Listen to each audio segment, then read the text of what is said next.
Hi, this is Sergeant Beast Larson. Tip number 1 on how to improve your bench press. For your personal best, your competition best. Single rep, best bench of your life. The obvious, you got to study the rules, powerlifting company, who you're lifting for, USAPL or whoever. But your feet would probably have to be flat on the ground. Your low back, your hips have to remain on the bench. They can't come up. So you practice this by doing very light weight. Pretend you're a competition. Here's another tip. As much as you push, as much as you bench, let the spotters do the lift-off in competition. Let the spotters do the lift-off when you're going for your personal best. Save that bit of energy. Get your bench up, come down to your chest, that slight pause, push back up. Concentrate. Your feet placement and your hips. So the obvious things, you bench a lot. Work your forearms hard, work your calf muscles hard. That's things that tend to get overlooked. But here's our tip. Let me get right to it.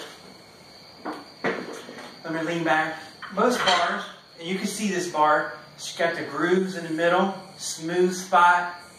The grooves are rigid part here, and then there's an outer ring. A lot of people like getting that pinky or ring finger way out here, getting that wide grip. That's good for the outer chest. Hit your shoulders really nice. Bring your hands way in like this. Even get where you got part of your hand on the smooth spot. You get that real close.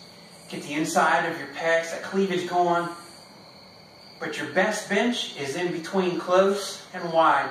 And this you have to figure out. Usually it's about shoulder width. Shoulder width meaning your hands are almost directly over your shoulders. For me, my sweet spot is my thumb at the edge of this ridge right here, which is about 3 inches in. My ring fingers are about 3 inches in from this little smooth ring right here. That's my sweet spot. That's my balance of using triceps and pecs to max out that heavy push. This comes through practice. This comes through lifting heavy, doing some good sets of 3 and 4 reps heavier with your spotter, of course. Move your hands a little bit, figure it out.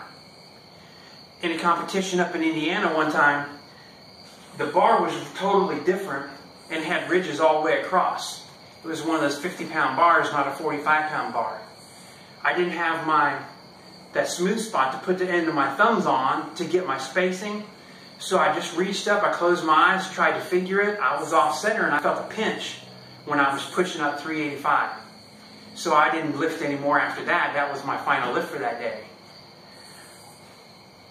Think about that.